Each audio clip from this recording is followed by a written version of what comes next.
There was an epic meltdown in Dallas yesterday. Hell, there were several meltdowns in Dallas yesterday. We're going to get to the collapse on the field here in just 1 second. First, I wanted to show you guys a few altercations that happened after the Cowboys were humiliated once again in the playoffs. Fans of the Dallas Cowboys, they did their best to pull the media attention away from their team's collapse. They tried to put the media attention on themselves and their abhorrent behavior. Their efforts, though, were futile. There is no hiding this disaster that's going on right now in Dallas. We'll get to that in just a second. This past year, we have seen some of the worst behavior from sports fans that I can remember. Every week, there are new video clips released of some type of altercation happening at a sporting event. Most of the time, it's fans of two opposing teams fighting each other. Or if you're over in Europe, the altercations usually involve social justice warriors getting their ass kicked by people with common sense.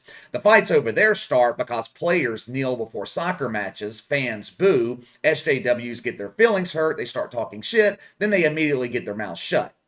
Fans of the Dallas Cowboys, they are not known for their brilliance. They decided they were going to do things a little bit differently. Instead of being pissed off at fans of the 49ers, Cowboys fans were pissed off at each other. Watch these two videos. I'm going to play them back to back. You will see fans of the San Francisco 49ers just standing there almost dumbfounded, watching these dumbass Cowboys fans take their frustrations out on each other. Ain't nobody enjoy the game.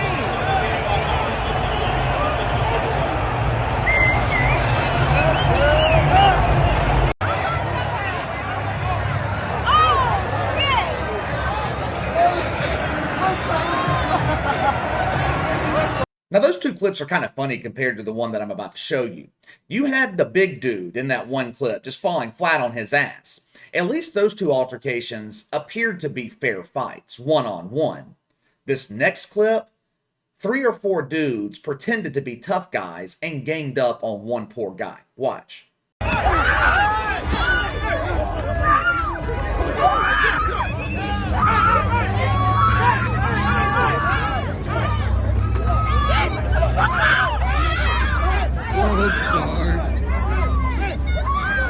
This is starting to become an epidemic at sporting events. Forget the COVID. The real pandemic going on right now is people, grown men who have no idea how to conduct themselves, fighting over a damn football game, throwing shit at officials.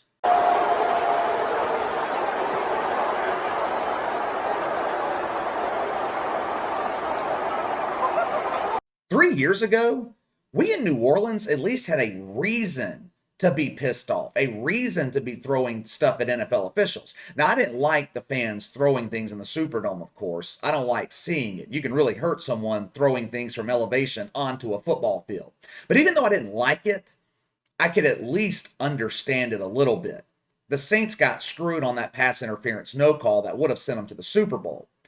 Cowboys fans, though, had absolutely no reason to be mad at NFL officials yesterday. It wasn't the officials that lost the game for the Cowboys. The Cowboys beat themselves. If you want to throw something at someone, throw it at your quarterback. Lord knows, the fans were far more accurate throwing shit from the stands than Dak Prescott was throwing the ball on the field.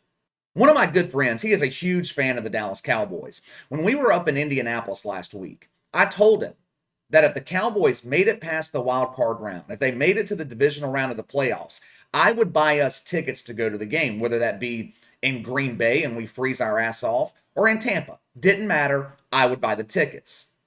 I knew I would never have to come out of pocket for that money because I knew the Cowboys were not going to win yesterday. Now, how did I know that?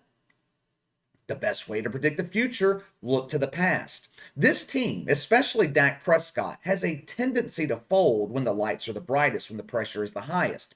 Now, Dak Prescott's not the only reason that the Cowboys lost yesterday. There's plenty of blame to go around. We'll get to Mike McCarthy here in just a second, a man who has no business being a head coach at the NFL level. Aaron Rodgers had the ability to overcome the stupidity of Mike McCarthy. Dak Prescott is not that good. He is not Aaron Rodgers. Once again, in the playoffs, Dak Prescott shit the bed. He was absolutely god awful. He was outplayed by Jimmy Garoppolo, who did his best to give the game away in the fourth quarter. Jimmy G, also known for folding in high pressure games, but he has an advantage that Dak Prescott doesn't have. Kyle Shanahan. Jimmy G has a coach that can disguise his weaknesses. Jimmy G has a coach that knows how to devise and execute a game plan. Dak Prescott has Mike McCarthy. Mike McCarthy is a prime example of how important, how much coaching matters in the NFL. On paper, the Dallas Cowboys are one of, if not the most talented team in the league on paper. Jerry Jones has built a strong roster. He just can't find someone to coach this team. The Cowboys lost yesterday because they were undisciplined and they executed poorly. Two facets of the game that point directly to the head coach. Just like the players, coaches have bad games too. When Sean Payton has a bad game, when the Saints execute poorly or they have a shitload of penalties, you know what Sean Payton does? He puts the blame on himself. He doesn't make excuses. He doesn't blame the players. He blames himself. Now, what does Mike McCarthy do? He lives in denial. The man's delusional. In his post-game press conference, Mike McCarthy tried to claim that the Cowboys were not undisciplined yesterday. We coached our players to play hard. These are just growing pains. Growing pains? This is a veteran team. 14 penalties for 89 yards, that's not growing pains. It's lack of discipline. It's bad coaching. Now, as expected, both Mike McCarthy and Dak Prescott tried to put the blame on the officials for losing yesterday. Dak Prescott actually did something uncharacteristic. He praised the fans for throwing things at the officials. I mean, that's not exactly how you want your franchise quarterback to conduct himself, praising fans for bad behavior. But Dak Prescott, though, usually composed, not a bad dude, so I'll give him a little bit of a pass on that. Now, if I'm Dak Prescott, I'm pissed off at my head coach, not the officials, because my head coach is who set me up for failure. With 14 seconds to go, down 6 points, no timeouts, Kellen Moore and Mike McCarthy call a quarterback draw.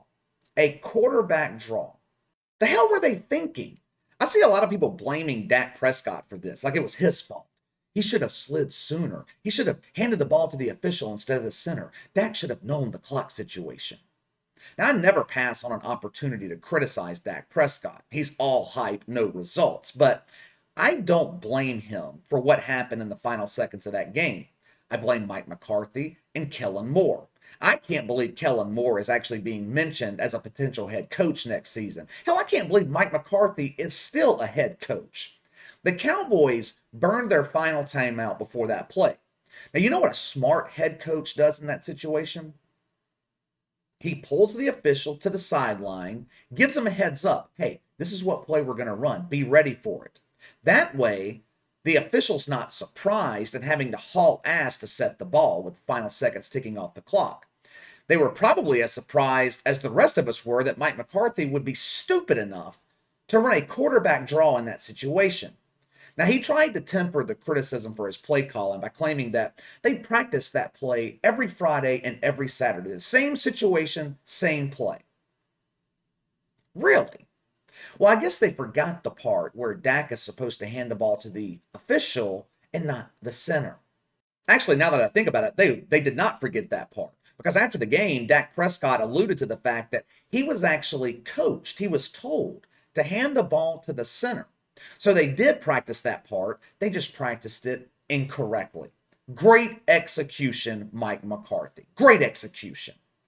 The bottom line is the Dallas Cowboys have two major problems, and their two problems are at the most important positions: coach, quarterback. Aaron Rodgers ran Mike McCarthy out of Green Bay because he got tired of overcoming his stupidity. Jerry Jones got caught in a bind with Dak Prescott. There is a reason that he kept tagging him. Jerry Jones wasn't confident that Dak was the quarterback that could get him back to the Super Bowl. You don't franchise tag a Russell Wilson, a Tom Brady, an Aaron Rodgers. You franchise tag guys like Kirk Cousins, Dak Prescott. Quarterbacks who look great on paper, put up impressive numbers, but when it comes down to the final minutes and you need that one drive, that one play, and they can't deliver.